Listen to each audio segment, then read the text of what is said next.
Saudara-saudari yang terkasih dalam Kristus, kita berjumpa dalam acara Mendekap Kasih Tuhan, bersumber pada 1001 renungan inspiratif karya Romo Fran de Sales SCY dan renungan singkat bagi saudara-saudari yang sedang menderita sakit, baik yang dirawat di rumah sakit maupun di rumah sendiri, dirawat bersama keluarga. Dengan saya Romo Valentinus Teja Antara SCY dari komunitas SCY Teluk Betuk, Lampung. Pada hari ini kita ingin merenungkan tema Kasih itu Andalan Hidup. Sepasang suami istri miskin bekerja keras untuk membiayai kuliah anak-anak mereka. Mereka begitu bangga ketika anak-anak mereka akhirnya lulus dan diwisuda. Meskipun orang tua tidak terpelajar dan berpakaian seadanya, pada saat wisuda anak-anak itu mereka hadir. Mereka bangga terhadap perjuangan orang tua yang sederhana itu. Mereka memperkenalkan orang tua mereka kepada seorang dosen dan teman-temannya yang lain. Saat itu ada seorang mahasiswi dari keluarga sangat kaya. Ia memeluk orang tua miskin dari temannya itu. Ia terharu. Tidak hanya itu, ia menangis terseduh-seduh. Ia merasakan kehangatan dari sang ibu yang sederhana itu.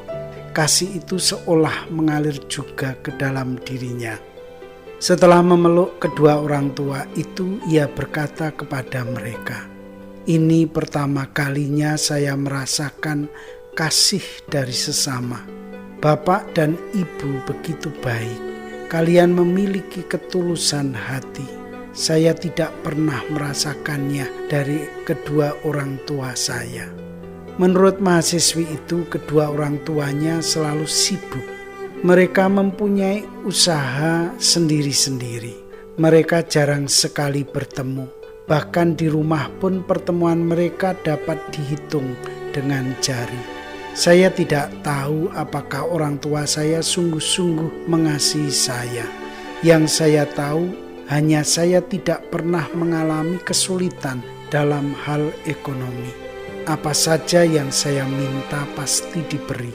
Orang tua saya pasti menyediakan semuanya untuk kebutuhan saya.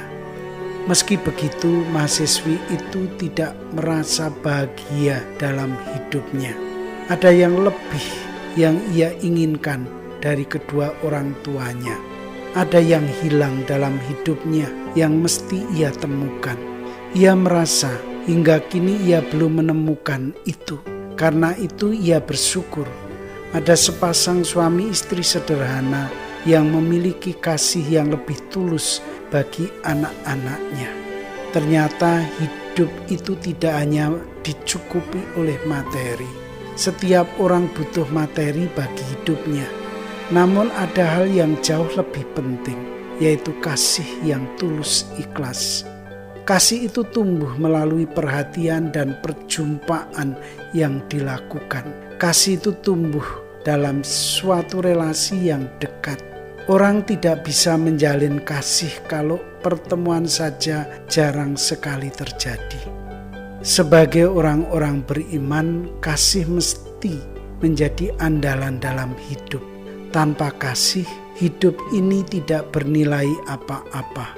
Hidup ini terasa hambar. Orang akan mudah sekali mengalami putus asa. Orang akan mengalami hidup ini tanpa makna. Karena itu, mari kita tingkatkan relasi kasih yang semakin baik dalam keluarga kita masing-masing. Dengan kasih itu, kita ingin membangun hidup yang lebih baik. Hidup yang sungguh-sungguh menumbuhkan gairah bagi yang lain. Hidup yang selalu memperjuangkan kasih bagi semua orang yang dijumpai dalam hidup ini. Saudara-saudari terkasih, marilah mengakhiri renungan singkat kita dan doaku selalu menyertai Anda yang sedang sakit. Semoga Tuhan memberi kesembuhan, kekuatan, dan ketabahan dalam memanggul salib hidup ini dan diberi semangat serta kesegaran. Doa dan berkat-Ku selalu menyertai Anda. Sampai bertemu dalam renungan selanjutnya.